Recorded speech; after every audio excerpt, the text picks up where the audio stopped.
Good evening. India has stepped up its preparedness for combating a novel coronavirus which has spread well beyond China. We will tell you how. Our In Focus tonight is combating novel coronavirus, India's preparedness, and with the ICJ pronouncing its interim verdict on Rohingya refugees. A second talking point tonight is ICJ orders Myanmar to prevent Rohingya genocide. That and more in this edition of News Night. I'm Unman Bhattacharya. First up, the headlines. Headlines is sponsored by Wonder Cement. Ek perfect shuruaat. In a sharp reaction to Pakistan Prime Minister Imran Khan's remarks on Kashmir, Ministry of External Affairs says the statements betray Pakistan's frustration. India reminds Pakistan of its obligation of taking credible action against terrorism, reiterates the Kashmir issue is a bilateral matter between India and Pakistan.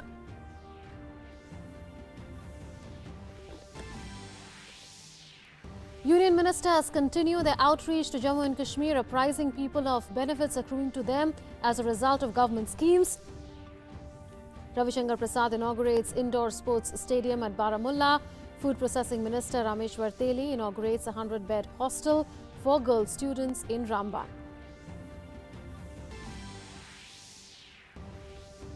BJP's awareness drive on CAA gathers momentum. BJP President JP Nadda addresses pro-CAA rally in Agra, says people with no information on CAA are spreading misinformation and inciting people, accuses the Congress leadership of intellectual bankruptcy. Yogi Adityanath too takes on the opposition for opposing CAA. BJP steps up its campaign for Delhi Assembly polls. Amit Shah holds a rally as well as a Padyatra. INB Minister Prakash Javadekar addresses gathering in Rohini. JP Nadda addresses an election rally. From Aam Aadmi Party camp, Arvind Kejriwal holds roadshow in Matiala and Vikaspuri. Anti-insurgency operations get a boost in Assam. 644 insurgents surrender, laying down 177 arms before Chief Minister Sarbananda Sonowal.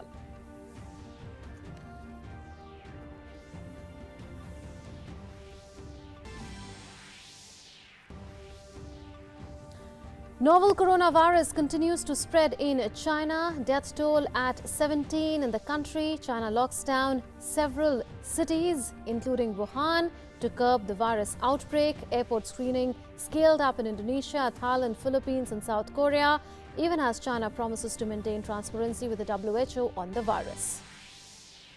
India steps up its preparedness for combating novel coronavirus. 12,828 passengers from 60 flights screened at 7 international airports in India. No case detected in India so far.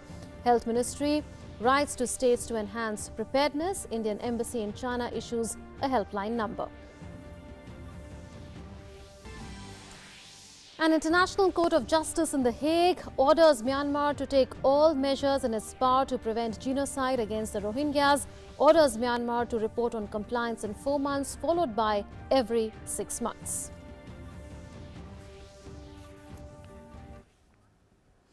Our top focus tonight, India has reacted sharply to Pakistan Prime Minister Imran Khan's remarks on Kashmir made in Davos. Ministry of External Affairs said the statements betray Pakistan's frustration. India reminded Pakistan of its obligations to take credible action against terrorism, while reiterating that Kashmir is a bilateral matter between India and Pakistan. Condemning Pakistan Prime Minister Imran Khan's remarks on Kashmir, India said that claims made by Khan are baseless and contradictory, and the global community sees through his double standards. The remarks only depict Pakistan's disappointment over the failure to internationalize the Kashmir issue. Imran Khan made the statement at Davos, where he met US President Donald Trump on the sidelines of the World Economic Forum. Responding to his remarks, India said that if Pakistan wants peaceful relations with India, it should take concrete action against terrorism. Pakistan को ये समझना होगा कि global community ने उनके जो double standards हैं उनको समझ लिया है. वो ऐसे लोगों को ये पनाह देते हैं, ऐसे आतंकवादी संगठनों को, ऑर्गेनाइजेशंस को पनाह देते हैं जो भारत और अन्य देशों में जाके आतंकवाद फैलाते हैं. क्यों नहीं वो जो टेररिस्ट ग्रुप्स हैं और ऑर्गेनाइजेशंस हैं, इंडिविजुअल्स हैं, उनके खिलाफ क्यों नहीं वो क्रेडिबल, वेरीफाएबल और कंक्रीट एक्शन ले पाते हैं. India advised Pakistan to focus on its own internal matters instead of interfering in India's internal matters. Meanwhile, US President Donald Trump once again offered to mediate between the two neighbors. India reiterated its stance, saying that there is no role for any third party on the issue. Our position on the Kashmir issue and about third party mediation has been very clear and consistent. Let me, however, once again reiterate that there is no role for any third party in this matter. If at all there are any bilateral issues between India and Pakistan that needs to be discussed, it should be done between the two countries under the provisions of Shimla Agreement and Lahore Declaration. But again, as we have said in the past, that the onus is on Pakistan to create such conducive conditions. India's Deputy Permanent Representative to the UN, Nagaraj Naidu, is lashed out at Pakistan, saying it has been spreading lies against India and has kept the international organizations in the dark. Pakistan's practice of using false pretenses to distract from addressing the malaise that afflicts it has run its course. Pakistan needs to reflect that they are no takers for its false rhetoric and should get down to the normal business of diplomacy. The Indian diplomat's strong response came after a counselor at Pakistan's mission in the UN raised the issue of J&K in his remarks to the UN. Just last week, China's latest attempt to raise the Kashmir issue at the UN Security Council on Pakistan's behest failed, with an overwhelming majority of the body expressing the view that it was not the right forum to discuss bilateral matters between India and Pakistan. India has reiterated that Pakistan has been constantly failing at its attempts to internationalize and gain support on the Kashmir issue. With Abhishek Jha, Amritpal Singh, Newsnight Desk, DD India. BJP's awareness drive on CAA gathered momentum, with BJP President JP Nadda addressing a pro-CAA rally in Agra, where he hit out at those with no information on CAA, spreading misinformation and inciting people against the law. He also accused the Congress leadership of intellectual bankruptcy. Meanwhile, Chief Minister Yogi Adityanath too took on the opposition for opposing CAA and warned that violence will not be tolerated in the name of protests. BJP's awareness campaign on CAA continues. Party's union ministers, chief ministers and leaders are running a door-to-door campaign and telling people about the law. BJP National President JP Nadda was in Agra on Thursday, where he addressed a rally. Nadda said that the law gives citizenship to those who face persecution in Pakistan, Afghanistan and Bangladesh. Nadda accused Congress of instigating riots and challenged Rahul Gandhi to speak 10 lines on the CAA correctly. अगर Rahul Gandhi 10 line भी CAA पर बोल दे और 2 line में ये बता दे कि इसमें ऑब्जेक्शन क्या है, तो मैं मान जाऊंगा। जिन्होंने कानून पढ़ा नहीं, जानते नहीं, जिनको उसकी कोई जानकारी नहीं है, वह देश में लोगों को भड़काने का काम कर रहे हैं। Nadda said that 70% of the people coming from these countries are Dalits whom India has sheltered, but the opposition parties and their leaders are only spreading false rumors against them. जो लोग भारत में आए हैं, उसमें से 70% दलित हैं, 70% दलित हैं, जिनको भारत में पनाह दी है, रहने का अधिकार दिया है और उनको नागरिकता दी है। लेकिन हमारे दलित नेताओं को और ये कांग्रेस पार्टी जो कुछ नहीं सीए के बारे में जानती है सिवाय भ्रम फैलाने के और कोई काम नहीं कर रही। UP Chief Minister Yogi Adityanath also spoke at the rally. He said that CAA is a law to give citizenship and not to take it. He added that violence will not be tolerated in the name of protest. Other leaders too accused the opposition of playing politics on this issue. अपनी महिलाओं को और बच्चों को आगे करके जगह-जगह माहौल खराब करने का प्रयास कर रहे हैं। आप चिंता की कोई बात नहीं, सारे मामलों को सरकार और प्रशासन अपने तरीके से समाधान भी निकालेगा। आंदोलन और अपनी बात को रखने का अधिकार प्रत्येक को है, लेकिन इसके नाम पर उपद्रव और देशद्रोही कृत्य करने की छूट किसी को नहीं होगी। पाकिस्तान, बांग्लादेश, अफगानिस्तान में रहने वाले हिंदुओं, सिखों, जैनों, पारसियों, बौद्धों, ईसाइयों सच के लिए भारत के दरवाजे नागरिकता के लिए खोले, तो कांग्रेसियों, सपाइयों, बसपाइयों, तुम्हारे सीने में दर्द क्यों हो रहा है? तुम क्यों विरोध कर रहे हो? The amended citizenship law has now come into force after being passed by both the houses of parliament, but many political parties and the state governments are opposing it. BJP is running a mass awareness program to educate people about this law. With Bikramjit Singh from Agra, Newsnight Desk, DD India. Union ministers continue their outreach to Jammu and Kashmir on their penultimate day, apprising people of the Union territory of the benefits accruing to them as a result of government schemes. Union Minister Ravi Shankar Prasad inaugurated an indoor sports stadium at Baramulla, while Union Food Processing Minister Rameshwar Teli inaugurated a 100-bed hostel for girl students in Ramban. Here's a roundup of the penultimate day of this outreach. Several union ministers have been in Jammu and Kashmir since 18th of January to promote and disseminate information about the implementation of the policies and programs being made for the all-round development of the union territory. On Thursday, the 6th day of the campaign, several union ministers reached different areas and interacted with the people. Union Minister Ravi Shankar Prasad, who inaugurated the indoor sports stadium in Baramulla, said that the union ministers are visiting the state and talking to the people on the instructions of PM Modi. He further stated that the aim of the government is to start the development work in the region and resolve the issues of the common people. Ravi Shankar Prasad went on to say that the youth of Kashmir is talented and they will show them the way to channelize it in right direction. हमारे prime minister Narendra Modi ji दिल से चाहते हैं कि जम्मू कश्मीर का खूब development हो। शायद आज़ाद भारत में या कहीं भी पहली बार हुआ है कि भारत सरकार के सारे ministers including senior ministers Kashmir में हैं, मॉनिटर कर रहे हैं, चीज़ों को देख रहे हैं, तो इनकरेज करते हैं। अच्छी बात है, हम लोग को भी बहुत जानकारी मिलती है।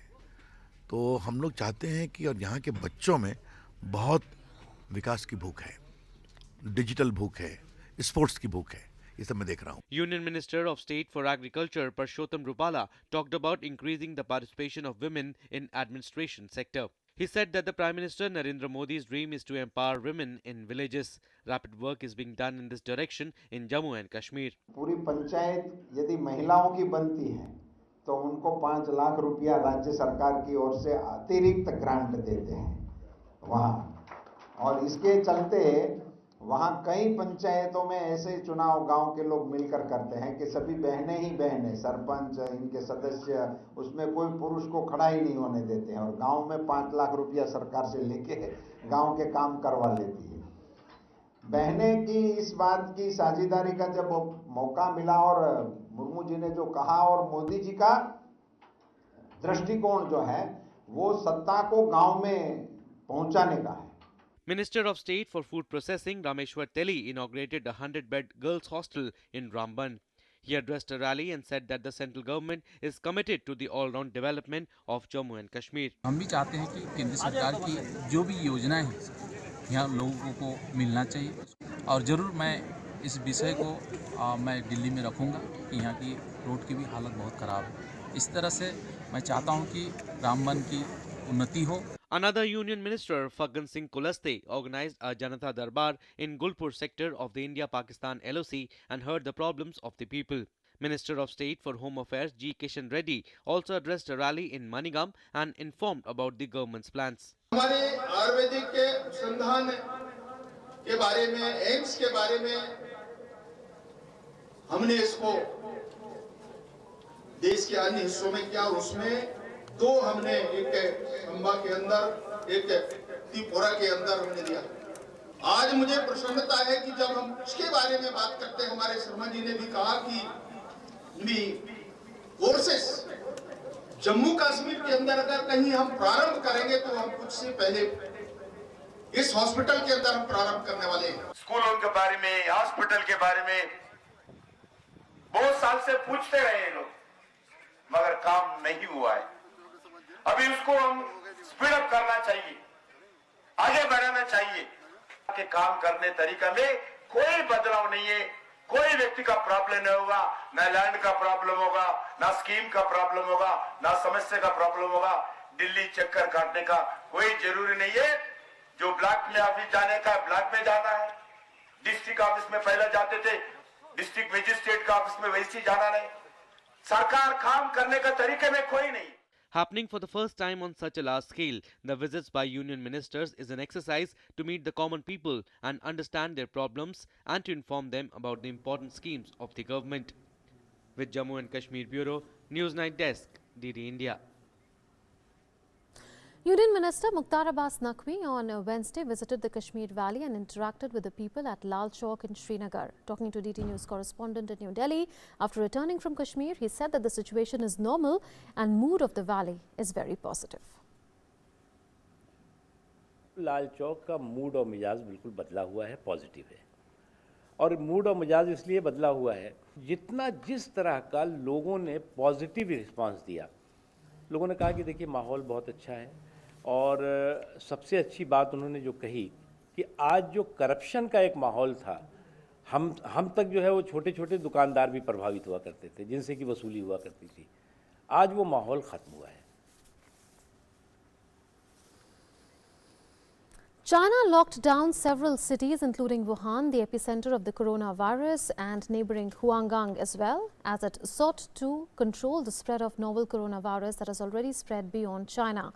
Airport screening was scaled up in Indonesia, Thailand, Philippines and South Korea on Thursday, even as China promised to maintain transparency with the WHO on the virus. Here's a look at the latest on the preparations the world over to combat novel coronavirus. Reeling under the outbreak and aftermath of novel coronavirus, China has scaled up containment measures, locking down 2 major cities to curb the virus outbreak. Residents in Wuhan, the epicenter of coronavirus, were told on Thursday not to leave without a special reason, and the order was backed by a transport shutdown. Trains and planes out of Wuhan are indefinitely suspended. Tollways on roads out of the city were also closed. Hours later, authorities in neighboring Huanggang announced that public transport and train services would be suspended at midnight, while people were told not to leave the city. All of Huanggang's cinemas, internet cafes and central market will close. A sense of fear seems to have crept in the worst affected places in China, with Chinese travelers at Shanghai's Pudong airport saying that the government's move to place a lockdown in Wuhan was a little too late given the spread of the virus. I think this measure is a little late because the previous report said that a child had fever and the family drove him to Shanghai for treatment. Shortly before authorities closed off the Chinese city at the epicenter of an outbreak of a new virus, World Health Organization sent a team led by country representative Gordon Gallia to check conditions on the ground in Wuhan. Meanwhile, a group of district councillors in Hong Kong urged the Hong Kong government to close down the city's high-speed railway connection to the Chinese mainland. As fears grew over the spread of the virus, Hong Kong has turned 2 holiday camps, including former military barracks, into quarantine zones for people who may have come into contact with carriers of the virus. Other countries are stepping up efforts to detect possible cases of infection. As the virus spreads and countries step up efforts to combat it, China has assured that it will keep close communication with WHO regarding coronavirus and report its epidemic situation in a timely manner. China will report epidemic situation to the WHO and related countries and regions timely and keep close communication in an open, transparent and highly responsible attitude towards the global health security. We believe the WHO Emergency Committee will make scientific, fair and reasonable analysis and judgment based on facts. In India, health authorities are pulling out all stops to ensure preparedness. They are particularly careful because more than 500 Indian students study in Wuhan, the city at the center of the new virus outbreak. Most of these students are medical students studying in and around the Wuhan city, which is known as China's university town. India has launched coordinated efforts with various departments and ministries, with the Union Health Ministry acting as a nodal agency. With inputs from Nitendra Singh in Delhi, News Night Desk, DD India. So let's now understand in greater detail what novel coronavirus is and the state of preparedness in India to combat this strain of virus. So let's understand what novel coronavirus is. Well, it is a member of the coronavirus family, as was SARS in the past or MERS in the past or SARS, never encountered before. So it's the first outbreak of its kind that has happened. Coronavirus are common among animals, and it is suspected that the origin happened from animals this time around as well. Chinese Health Ministry confirms human-to-human transmission. So human-to-human transmission has been confirmed, and that is why the death toll of 17 in China. Virus causes pneumonia. So first symptoms of pneumonia are witnessed. And what are those symptoms? Well, there's a runny nose, there's cough, there's sore throat that one sees as symptoms. Besides that, there's fever and breathing difficulties as well. Respiratory illnesses as symptoms. It is vital, and it is a viral pneumonia. Antibiotics are of no use. So since it is a viral pneumonia, antibiotics are of no use. Antiviral drugs usually only lessen severity of symptoms. So if antiviral drugs are taken, then severity of symptoms could be lessened. Currently thought to be milder than SARS and MERS, which are also part of the family of coronavirus. Experts advise seeking medical care early. So if those symptoms show, then you need to take medical care early. Besides that, no specific treatment or vaccine is there as yet for novel coronavirus, and that is why all the countries are nearly in a state of preparedness, especially when it comes to travelers coming in from China, which is the worst affected, where this particular virus originated. Here's about India's preparedness for novel coronavirus. 12,828 passengers from 60 flights have been screened in India so far. So many passengers screened so far at 7 international airports in India. No passenger detected with symptoms, thankfully, and India is not letting down its guard. Health Secretary has written to states to review preparedness of all kinds, to close gaps as well, to ensure that there are enough equipments and labs in place for prevention as well as control. So Health Secretary has written to states, and this is extremely important because the center is just taking no chances. The Health Secretary is stressing on hospital preparedness in terms of life support system, etc. Hospital preparedness, isolation wards too is being asked about by the center. Thermal screening being done at 7 international airports, like we told you before. These are in the 4 metros as well as other cosmopolitan cities. Travel advisory to travelers visiting China was issued on the 17th of January, and this has been reiterated several times. Port and airport health organizations have been sensitized as well, so that any human who could be infected, who could be traveling through airports or ports, can be confined there. Advisory to states for surveillance to pick up travel-related cases. So if there are any cases that were not detected during screening and come to be known later, then that process can come into force. NIV Pune and 10 other laboratories are equipped for all the testing facilities. Adequate stock of personal protection equipment are there with medical stores organization for various medical stores as well as for health professionals. Rapid response teams trained in management of MERS and Ebola outbreaks could come handy this time around. So they are also very much activated. Indian Embassy has disseminated travel advisory to China as well, and there is Health Ministry seeking details of Indian students in China from MEA. Remember, there are more than 500 Indian students that study in China, and it is being ensured that that information is disseminated to all Indians, including students of Indian origin or of Indian nationality in China. Details of travelers from China issued e-visa since December 31, 2019 sought from the Ministry of Home Affairs by the Health Ministry. An Indian Embassy in China has started hotlines as well. There is in fact a helpline number, I understand, that has been given. Those hotline numbers are, as you can see on your screen, +86 186 120 83629 and +86 186 120 83617. There's a helpline number for India and there's a helpline number for Indians in China as well. And Health Ministry has launched this helpline number 011-239-78046. There's a hotline number and there are helpline numbers as well. And so anyone who is in need, particularly in China, can really contact on those helpline numbers and can seek information on coronavirus. Well, we'll take a break at this point in time, but after the break, we'll continue to discuss on India's preparedness when it comes to combating novel coronavirus. Stay tuned to Newsnight.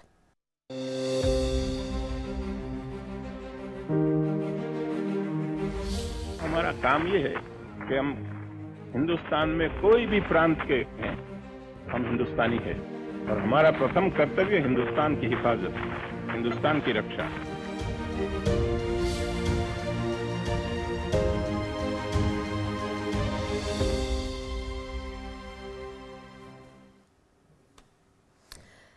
brings us to our In Focus tonight, which is combating novel coronavirus, India's preparedness. To discuss that, we have with us in the studio Dr. R. Ganga-Khetkar, who is the head of ECD in ICMR, and Dr. Sujit Kumar Singh, who is Director, National Centre for Disease Control. I welcome you both to Newsnight. I'll begin with you, Dr. Ganga-Khetkar. We know that the WHO is seized of this issue, and anytime now we expect a decision from the World Health Organization on whether to declare novel coronavirus a public health emergency or not. China says it is cooperating with the WHO. We understand that it has submitted the sequence or the DNA of the novel coronavirus to WHO already. If that declaration happens, what steps do India need to take? If WHO declares it as a public health emergency, it will segregate its strategies into two sets for each country. Those countries which are affected and those countries where the infection is yet to come. But if you ask me, do we need to worry about that part? Perhaps we don't need to, because despite not having this infection in the country, we have taken adequate steps, preventive steps today, which should help us, soothe our minds whether it's going to strike worse way to India. But what are the measures that will immediately come into force, Dr. Ganga-Khetkar, considering that there will be, I think, a uniformity in terms of how testing is to be done, treatment, etc. Would you like to add to that, Dr. Singh?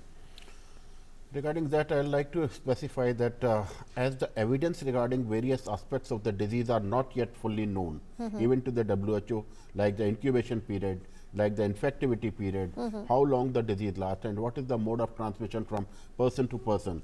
Because initially we were told by WHO that there is no person to person transmission. So but now the Chinese government has confirmed that there is human to human transmission that is taking place. Even the second and third generation transmission is there. So looking at that, the preparedness has been scaled right from the time when we got this news. That was 7th of January, and thereafter all the airports have been prepared, and 7 airports in the country have been equipped with the thermal screening procedure. And they are screening all the flights which are coming directly from China, and indirect passengers who are coming through via any other country are also given that thermal screening, and if found suspect, these airports are backed up by the hospitals and the laboratory facilities. So anyone who is identified by the thermal scanner will be directed to the dedicated hospital, and in that hospital the samples will be collected and sent to the dedicated lab network which is working under the ICMR. Dr. Singh, how equipped are our hospitals in terms of number of isolation wards or even our life support systems to be able to treat such diseases? Under our Secretary Health, the meeting has been convened where MS of the hospitals have been sensitized, and the state letters have been written by Secretary and Ministry to state health secretaries. They have been asked to identify dedicated hospitals and dedicated ward, particularly during the time of MERS also and during the time of H1N1 infection also. The dedicated wards were prepared, and preparedness was scaled up not only with the logistics like PPEs, masks, hand sanitizers and other things, but also the ventilator support. Training has been imparted to the doctors group, particularly on managing the seriously ill patients on ventilator support. So these all hospitals are equipped and they have trained manpower. Dr. Singh, I understand that there are cases that have been detected in neighboring Nepal as well, and we know that there is an open border that India shares with Nepal. While you have spoken about how there is a screening that is taking place at 7 international airports in India, especially of those flights that are coming in from China, what is being done at the transit points between India and Nepal? Is screening taking place there as well? No, actually, I'll just like to brief you about that, because there is always a possibility that in spite of a screening at the airports, you may get the passengers inside your country, because they are in the incubation phase where the person has the virus but he doesn't have the symptoms. So those symptomless carriers of the virus are likely to infiltrate in the country, and for that the integrated disease surveillance network in the country has been geared up, and that network has been sensitized, and all passengers who have transited from China or who have resided in China have been given one advisory, and their contact details have been passed on to the surveillance network inside the country, like district surveillance officer, state surveillance officer. They are backed up by the rapid response teams, which have been again trained. So anyone who develops symptom within next 28 days after coming back from China is tracked up by that system, and if found symptomatic during any phase of his stay of 28 days, he will be directed to the dedicated hospital. Okay. So you are essentially saying that if any suspected case manages to slip into the country, then there are measures that have been put in place for diagnosis and then for whatever symptomatic treatment can take place, because as we know, there is really no medicine or no vaccine for novel coronavirus so far. Well, Dr. Ganga Khetkar, what about testing facilities in India? Are we well equipped? Is our NIV Pune well equipped with laboratories? Do our other laboratories have all the equipments and test kits for testing novel coronavirus? Yeah, I will assure all the viewers here that we don't need to worry with respect to diagnosis of this infection through any laboratory test. ICMR NIV can, which is a premier institute of the country and also perhaps one of the leading institutions in the world, we can test 5,000 people as of now if we have to test them. There is not much to worry on that regard. Now people will worry whether there would be access to testing in other cities. Wherever there are international airports, we are going to open up a network which we have of virus research diagnostic labs. Of the total 106 virus research diagnostic labs that are spread over the country, we will open up 10 labs which are close to the international airports and screen them wherever necessary. Dr. Singh, we know that the symptoms are cold, cough, fever, which are really common cold symptoms. What are the precautions that one can take and which are the high risk groups and areas? I think we should be very clear that this symptoms of this is any other like any other viral illness. So we don't need to specifically depend on the symptoms. Travel history to China is another important factor, and contact with any person who is returning from China and having symptoms. These are the two important criteria which should alarm the general public, and if at all anyone feels sick after having contact with a symptomatic person who has returned from China, then he should contact the helpline number as we have already displayed on this, and otherwise also he can go to any health facility and ask him and report him about the symptoms. Then the sample will be collected. Now, of course, he will be kept under watch and he will be kept under home isolation till the time the sample either comes negative or positive. So that's the type of mechanism. And the high risk group individuals? High risk group individuals, those who have comorbid conditions. I think healthcare workers, these are the two important conditions, because most of the mortality which has happened in China are among the persons who are having comorbid conditions like diabetes, hypertension and other things. So we need to be especially cautious, like we have been cautious about H1N1 infection, which was And are there enough masks available in medical stores? Yeah, definitely masks are available in the government sector as well. We have enough preparedness regarding the PPEs both at the airports and at the hospital. Similarly, other things are also there as far as sample collection and other things are concerned. So these all logistics have been well planned, and daily or basic review is being taken by the ministry officials, and as and when the things are required, they are being also procured at emergency. Right. Dr. Ganga Khetkar, what is the kind of fatality rate of novel coronavirus? Is it as fatal as, say, SARS or MERS were? No.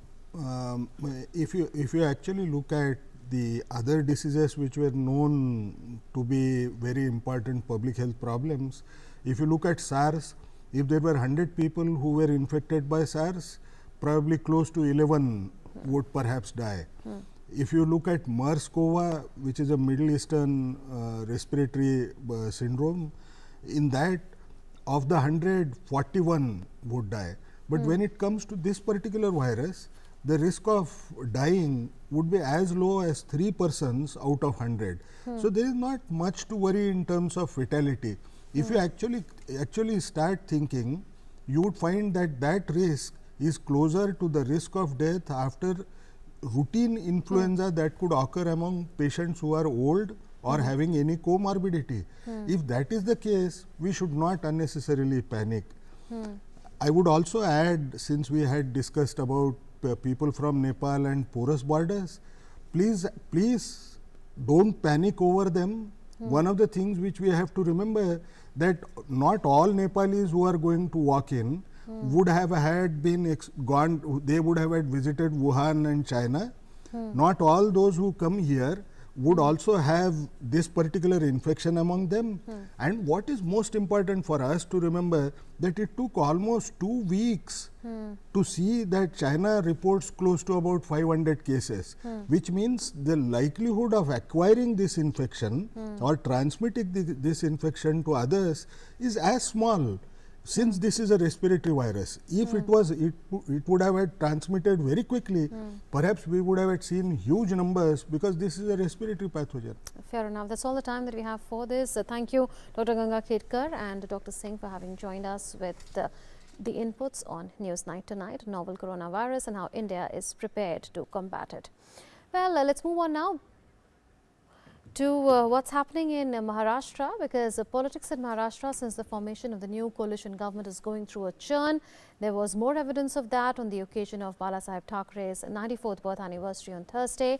What's more, a war of words has broken out between the NCP and BJP over some allegedly controversial remarks made by NCP chief Sharad Pawar. Winds of change are sweeping across the political landscape in Maharashtra since the formation of the Maha Vikas Aghadi government in the state. On the occasion of Balasaheb Thackeray's 94th birth anniversary on Thursday, Maharashtra Navnirman Sena chief Raj Thackeray launched his party's new flag during the MNS's national convention. The party's multicolored flag has donned the saffron avatar, although the MNS says saffron is not new to its banner. मुझे ऐसा लगता है शिव छत्रपति की जो राज था कि हर एक जाति धर्म के लोगों को साथ लेके स्वराज्य की निर्मित करना, मुझे ऐसा लगता है कि राज ने वो प्रेरणा लेके आज झंडा लॉन्च किया. The BJP stuck to directing its fire on the Shiv Sena, charging it of sacrificing its Hindutva ideology at the altar of vote bank politics. Shiv Sena and Uddhav Thackeray have completely surrendered to the appeasement politics of the Congress and NCP. Today they have completely given up on the Hindutva ideology for the sake of vote bank politics. Raj Thackeray also launched his son Amit into the hurly-burly of politics at the MNS national meet. Speculation has been rife in state politics for the last few days, ever since a meeting between the MNS chief and BJP's former chief minister Devendra Fadnavis. What has further stirred up the political churn is a comment by NCP President Sharad Pawar related to minorities. Pawar told a meeting of its minorities wing that the community voted for that party which could beat the BJP in the recent Maharashtra Assembly polls. And that's why his party retained the minorities ministry in the state government. अपनी party के सभी साथियों ने मुझे कहा था कि कुछ भी करिए, मगर अल्पसंख्यकों का डिपार्टमेंट अपने पास ही चाहिए. और ये सब डिस्कशन करने की जिम्मेदारी अजीत दादा और जैन शाह पटेल, उनके ऊपर हमने सौंपी थी. उन्होंने कांग्रेस के साथ, उन्होंने शिवसेना के नेता के साथ बातचीत की और ये डिपार्टमेंट अपने पास लाने के लिए जो कोई कदम उठाने की आवश्यकता थी वो कदम उन्होंने उठाए. Pawar's statement has prompted the BJP to charge the NCP of minority appeasement. Clearly, politics in Maharashtra since the formation of the new coalition government is going through a churn which could have unpredictable consequences. Newsnight Desk, DD India. BJP and the Aam Aadmi Party stepped up their campaign for Delhi Assembly polls. Union Home Minister Amit Shah held a rally and padayatra, while INB Minister Prakash Javadekar addressed a gathering in Rohini. BJP President JP Nadda too addressed an election rally. From the Aam Aadmi Party camp, Arvind Kejriwal held roadshow in Matiala and Vikaspuri. Mercury levels in the national capital might be dipping, but the electoral fever is soaring high. As the nomination procedure came to an end, the campaigning has gained momentum. Union Minister and former BJP President Amit Shah addressed a rally as well as roadshow. He said that the Delhi Chief Minister only made promises to break them. Highlighting the achievements of the Modi government, Shah said that it was the centre which gave ownership rights to over 40 lakh people living in unauthorized colonies. आपको जिताने के बाद हर बार दिल्ली ने आपको हराया है. केजरीवाल, दिल्ली ने आपको हराया है. राहुल बाबा, वाणी स्वतंत्रता का अधिकार इस देश में है. हमें 100 गाली दे दो कोई परवाह नहीं, मेरी पार्टी को 100 गाली दे दो कोई परवाह नहीं, मगर भारत माता के टुकड़े करने की बात करी तो जेल की सलाखों के पीछे जाना. He later led a roadshow in the Uttam Nagar area of Delhi. BJP workers participated in huge numbers. INB Minister Prakash Javadekar addressed a gathering in Rohini. He said that it was PM Modi who began work on regularizing colonies in Delhi, and Rohini's Raja Vihar was amongst the first colonies to benefit. DDA ने सारे नक्शे 1700 कॉलोनियों के 50 दिन में पूरे किए और अपलोड भी किए, ये करके दिखाया। जो 5 साल में नहीं हुआ 50 दिन में करके दिखाया। मोदी जी ने एक झटके में 10 लाख व्यापारियों को लीज होल्ड का फ्री होल्ड करके दिया, ये काम करके दिखाया। Meanwhile, Delhi Chief Minister Arvind Kejriwal took charge of the Aam Aadmi Party campaign. He held a roadshow in Matyala. Our workers came in huge numbers to support the leader. He later led a roadshow in Vikaspuri area of the city. Amidst the campaigning, all political parties are engaging in making claims and counterclaims. Deputy Chief Minister of Delhi, Manish Sisodia, took part in the ongoing anti-CAA protest at Shaheen Bagh. Meanwhile, BJP slammed the AAP government over an array of issues, including polluted drinking water. The AAP has refuted the claims made by the BJP. दरअसल शाहीन बाग के माध्यम से मुझे बहुत तकलीफ और दुख के साथ कहना पड़ रहा है। जिस प्रकार से अनार्की फैलाने की कोशिश की जा रही है, उसके पीछे कोई है तो ये दो जुड़वा भाई हैं। ये दो जुड़वा भाई हैं, जिन दोनों जुड़वा भाई ने एक दूसरे के हाथ को पकड़कर सरकार बनाई थी, अरविंद केजरीवाल और राहुल गांधी। तो डिप्टी सीएम जी ने कौन सी आश्चर्यजनक या नई बात कह दी? उसका संज्ञान प्रशासन लेगा, उसका संज्ञान एलजी साहब और बाकी लोग लेंगे, उस पर कानून व्यवस्था। Congress too is campaigning day in and day out for upcoming elections. Delhi is slated to go for polls on February 8th and counting will be held on February 11th. With Sharendra Mishra in New Delhi, News 9 Desk, DD India. ABA Secretary East Vijay Thakur Singh said that Brazilian President Jair Bolsonaro will be on a state visit to India from the 24th to the 27th of January. She added that President will be the chief guest at Republic Day celebrations. The President of Brazil, His Excellency Jair Bolsonaro, will be on a state visit to India from 24 to 27 January, and he will be the chief guest at our Republic Day celebrations. This will be the first high-level visit of the year to India. President Bolsonaro will be accompanied by 8 ministers, 4 members of parliament, senior officials, and a very large business delegation. This is the 3rd time that a Brazilian president will be our chief guest at the Republic Day. International Court of Justice in The Hague has ordered Myanmar to take all measures in its power to prevent genocide against the Rohingyas. It directed Myanmar to report on compliance in 4 months, followed by every 6 months. Here's more on the verdict and the background. Myanmar has been ordered by the United Nations highest court to prevent genocidal violence against the Rohingya Muslim minority and preserve evidence of past attacks. Myanmar has been ordered by the United Nations highest court to prevent genocidal violence against its Rohingya Muslim minority and preserve evidence of past attacks. In a unanimous decision, the International Court of Justice at The Hague ordered Myanmar to carry out emergency provisional measures intervening in the country's domestic affairs by instructing the government of Aung San Suu Kyi to respect the requirements of the Genocide Convention. Myanmar must, in accordance with its obligations under the Convention, and in relation to the members of the Rohingya group in its territory, take all measures within its power to prevent the commission of all acts within the scope of Article 2 of the Genocide Convention. Myanmar must submit a report to the court on all measures taken to give effect to this order within 4 months. As from the date of this order.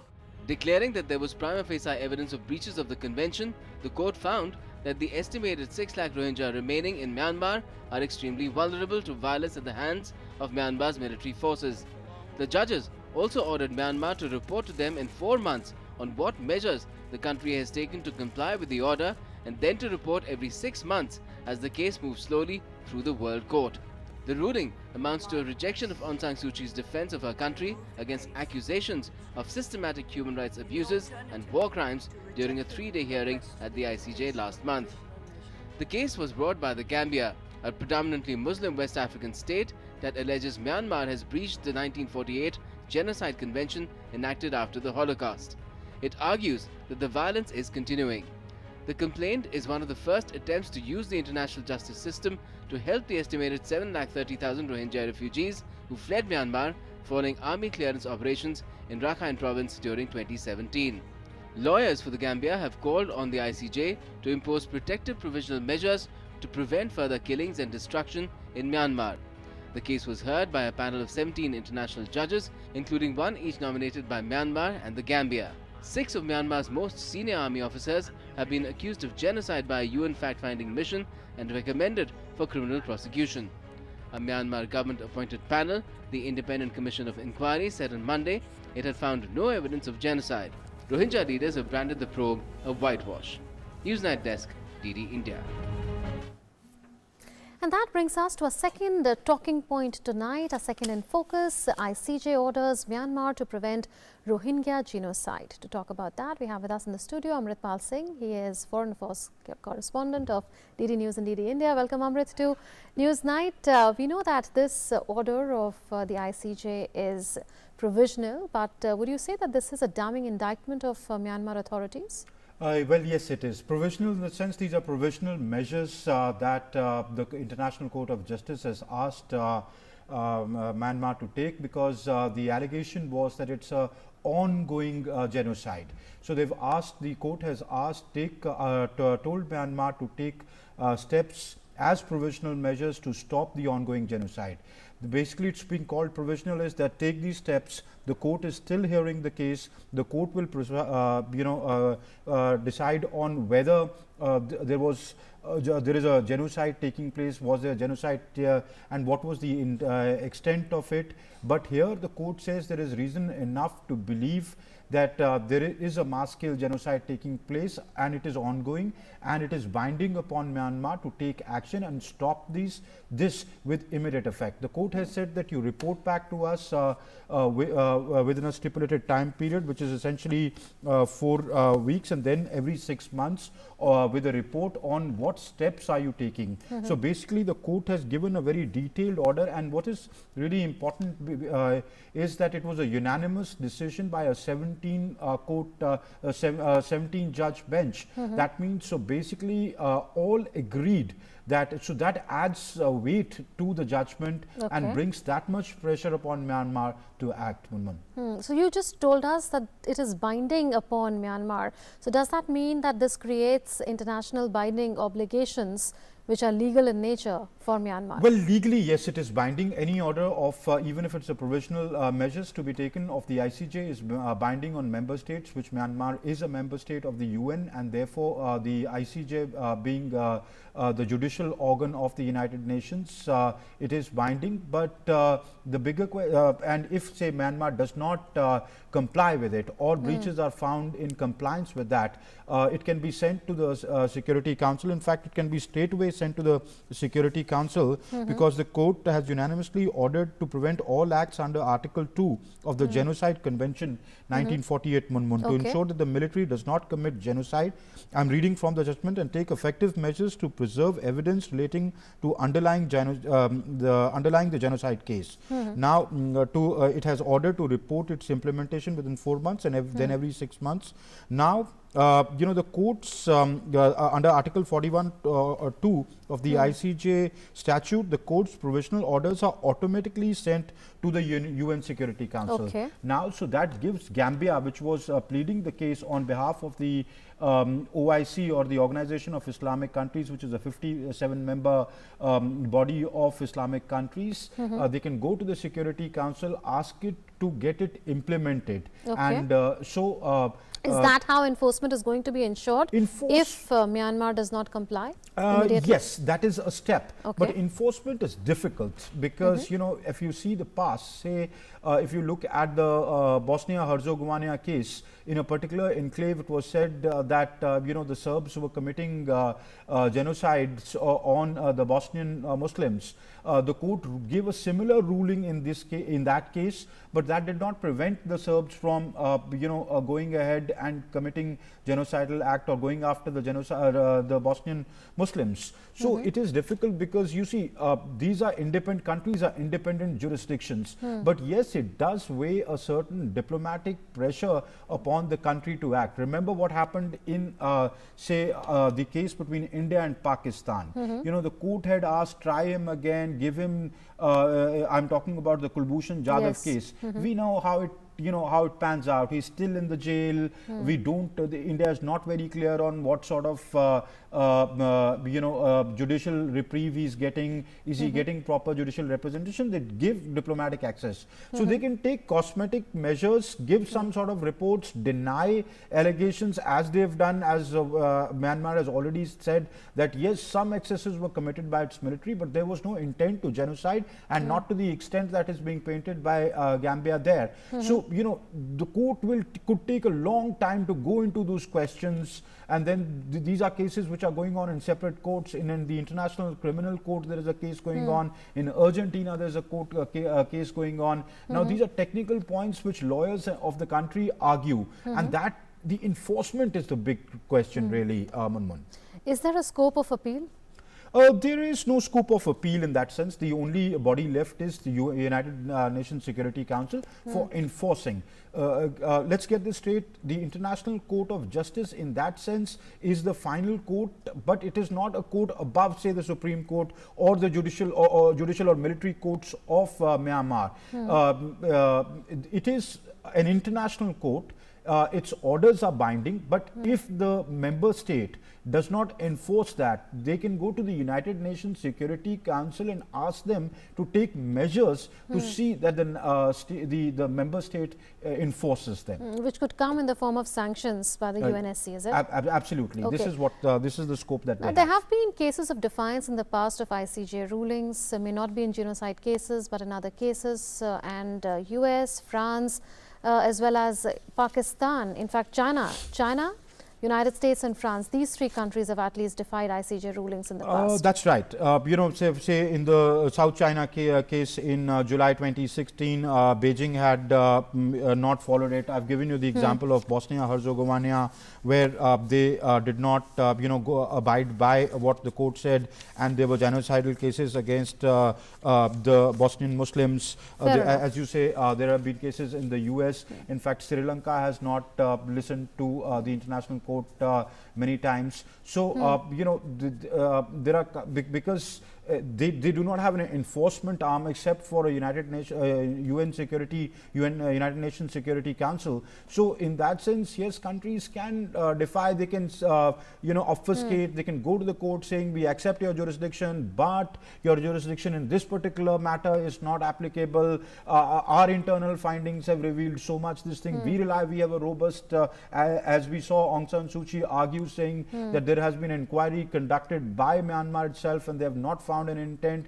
They say that all these are allegations. How does it reflect on her leadership? Sorry? How does this case and the kind of arguments put forth by Myanmar reflect on her leadership? Well, it reflects very sadly. In fact, it's seen by many as a slap on her face, because she herself has been an icon of democratic rights and has been under house arrest for 15 long years. She's fought a lone battle, and she was awarded the Nobel Peace Prize for precisely her battle against the same military regime that she seems to be defending now, though the military regime now is in the garb of a civilian leadership. But we all know who calls the shots in Myanmar, and at least in this particular case, because it is their military that is being accused of a systematic genocide, of burning, of torture, or burning of homes, of raping women, of genocide that led about more than 7.5 lakh Rohingyas flee Myanmar into Bangladesh, which has been well documented in the refugee camps of Cox's Bazar. So her reputation surely has taken a beating with this. Okay, thanks Amrit. That's all the time we have for this. Well, swiftly responding to a request from the Maldives, India on Thursday provided 30,000 doses of measles and rubella vaccine to contain the measles outbreak in the Indian Ocean country. The doses of MR vaccine were quickly procured from the Serum Institute of India Private Limited, and within 3 days, the vaccine reached Male. The vaccines were handed over to the Maldives Ministry of Health at a ceremony during which Maldivian Health Minister Abdullah Amin presented a certificate of appreciation to Indian Ambassador Sunjay Sudhir. India's swift response underlines that health remains one of the strongest pillars of bilateral cooperation between India and Maldives.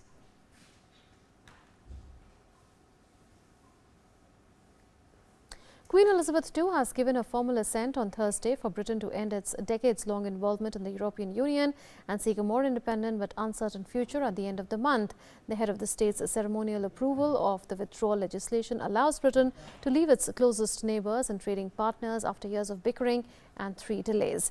Top EU officials in Brussels are expected to sign the separation treaty on Friday, and Prime Minister Boris Johnson, the pro-Brexit figurehead of Britain's seismic 2016 referendum, will put his name on it in the coming days.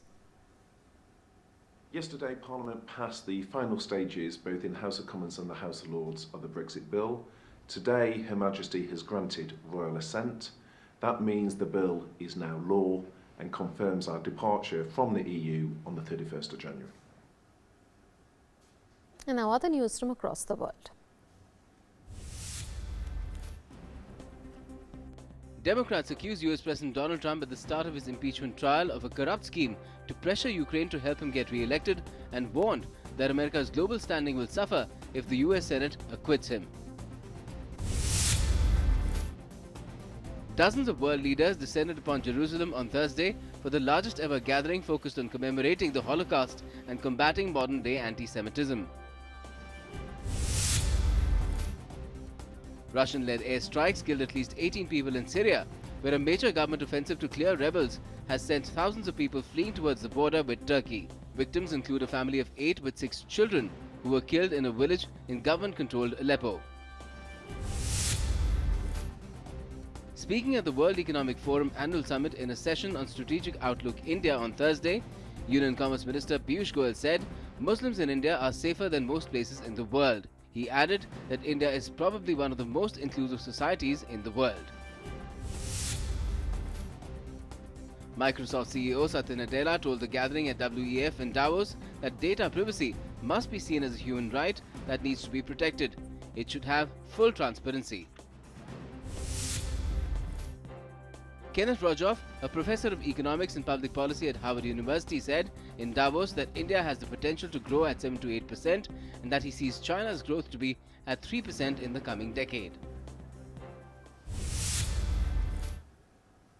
And now we'll leave you with Regional Roundup, which is a roundup of news from different regions of the country. Thanks for watching.